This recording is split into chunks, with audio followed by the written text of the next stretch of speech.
Welcome back to Interview Ninja Step 78.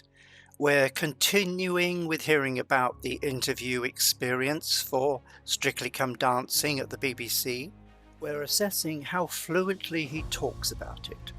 And we're using afterwards a specific information gathering questioning technique, which is called Think, Feel, See, Say, Build, which is a good method to dig down into a person's thoughts.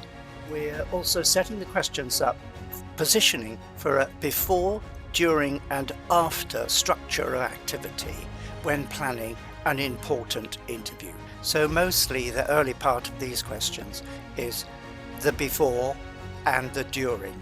And later on in step 79, we'll get into questioning about what he's going to do next. Anyway, let's get on with it. Was great for that, actually. Everybody there seemed very confident and like everybody seemed to have a very strong sense of purpose. Everyone knew where they were going. Everyone seemed very happy. And that, from the start of the interview, did give me there we go. It did give me quite a kick, because I thought I really would want to be in this kind of environment where everybody's striving to make something good. And everybody's excited by going to work, and nobody's waiting for the day to end. Everyone's excited that they're at work. It's a fun place to be. So it gave me quite a sense of, this is where I want to be and this is what I want to do, kind of as soon as I stepped in the door, which was really great. But it did make me even more nervous, which was silly, because then I thought, oh, now I really want this. And now I really can't screw it up. And that's the type of thing that makes me overthink it, and then I screw it up. I don't like the "and then I screw it up" bit. That's the old Corbyn talking, so maybe a bit more work to be done there to fix the negative thinking. There is a small amount of self-guilt because of the curriculum vitae or resume issue, but in fact, he handled it pretty well. I'm still waiting to see if his subconscious can produce some positive mental energy at this point. So my sense of purpose now, in hindsight, I've been thinking about it. It was a great experience. I've really enjoyed going up there and seeing it, and now I know that that's the type of environment that I think I'd really like to be involved in, and I would love to be around like those type of people doing that type of job. But if I don't get it, I'm kind of bracing myself. Now that it's cleared my sights a bit, now that I know that's what I want, I'm gonna just try and apply for as many other kind of similar positions as I can at other places, and hopefully go in and refine my kind of interview job, and I know that's what I want, so that's what I feel like I'm going to strive to get. And there it is, positive energy, and shaped into a sense of purpose. This is why Corbyn is such a joy to teach. I can only stress to you, yet again, that your attitude to any kind of failure can become your secret for success. If you beat yourself up over something, that can be okay, but always turn it into learning and a positive repositioning. If others call you a failure, ignore them, because it's your life, it's not their life. They can't make that decision for you. You can be influenced by them, but 9 times out of 10, they're idiots. And if you want to succeed, you can succeed. The rest of today, I've got 2 band practices, one of which starts pretty soon, at my house. And my attitude on my... Oh, God. Graham, I'm going to leave it there. You there? I'm going to leave out the rest of the day. Keep recording. Yeah, I'm still recording. That was a good... 20 minutes. That's not bad. I'll take 20 minutes. I'm not surprised. I hate talking to a camera like this. No, you're doing. You are a natural. It's just you need to unblock yourself. Okay, but you are a natural. You don't have to worry about it at all. I'm not worrying about it. I mean, in the future you're going to be sitting there. I have so many things I want to say, Yeah, of course. But then when I go to do it, none of them come out right. We're being positive. Yes, absolutely. My interview experience. I did. And I want to talk to you about it. Yes. Yes. The issue is time. Yes. All right. Now, I could sort of unpick what you said, and I'd like to look at the... I reckon I got 15 minutes. 15, 20 minutes. All right. Yeah? Well, we're going to use those 15 minutes. Yeah. Okay, but we're going to maximize the deliverable out of those 15 minutes. Yes. Yes, let's. Okay. So, what are you going to do next? What? My next step for my career?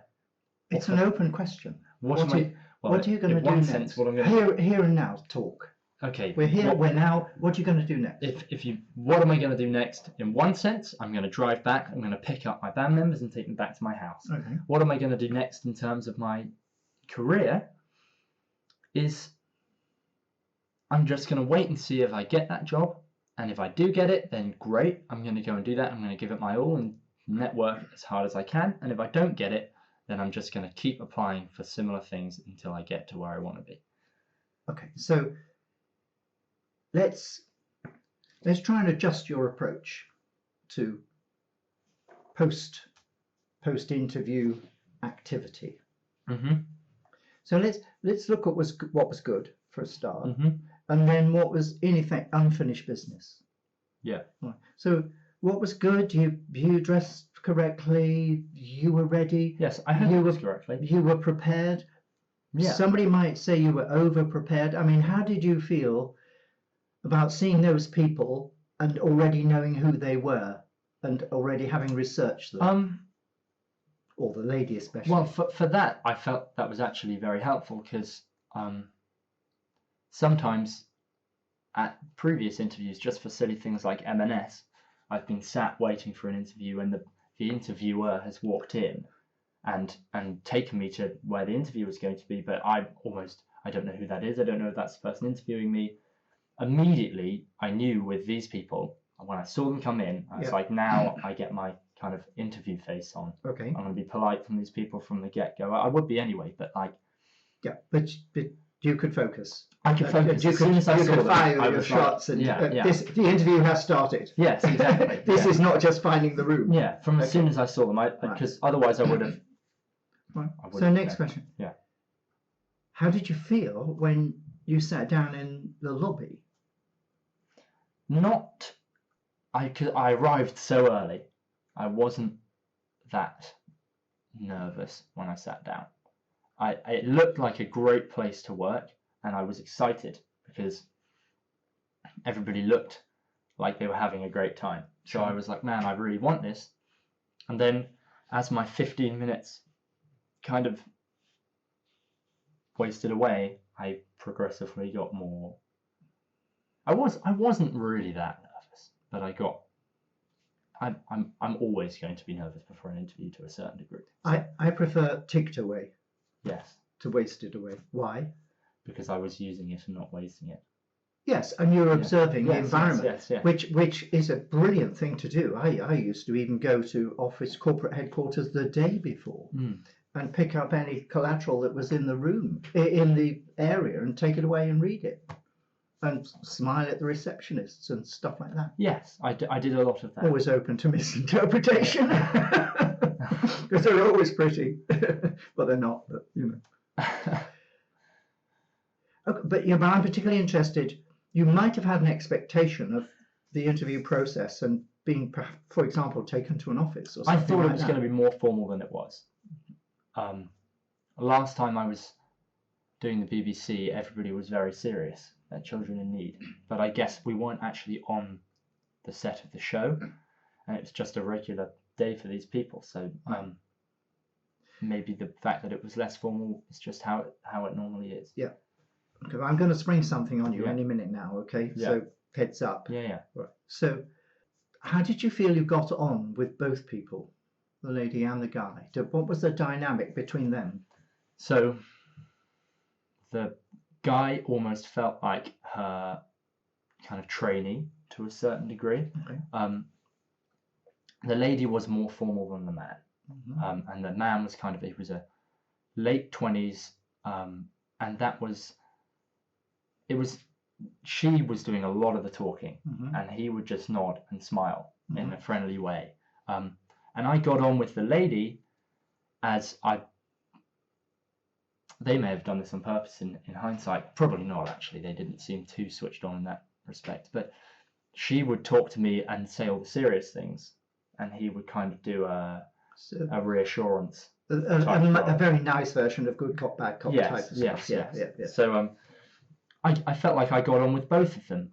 Good. There was no kind of quizzing me and saying, like, well, I don't know about this and things like that. Yeah, it wasn't a tough. No. They were very positive about everything on my CV. I guess there is a relatively large amount of experience there for someone of my age. So I don't know whether they knew I was 19, or they didn't ask me about my age or anything like that. They were just talking. But how much of what you've done in your second updated CV is actually reflected in the CV they were working from? They didn't dive into the CV too deeply. They just looked. They would have done before the interview, obviously. They would have read over the whole thing. But they were really? Well, I imagine so, because they both had a printed out copy. They seemed quite prepared. Okay, that's good. But they would just ask me about theatre as a whole and about music as a whole. So that's fabulous. Yeah, so they weren't so much. It wasn't just music. So on my other CV, they weren't just like, tell me about Bedbug 2015 or something like that. So hopefully, the nitty gritty stuff actually on the CV, which was updated on this one, won't matter too much. I'm hoping. If you understand what I'm saying. Well, I'm trying to understand better. So what you're saying is that there was sufficient information as triggers in the document they were looking at. Yes, and then for them to be able to ask you. Yes. About your theatre experience, which I then filled in with a attitude which hopefully would be reflected in this.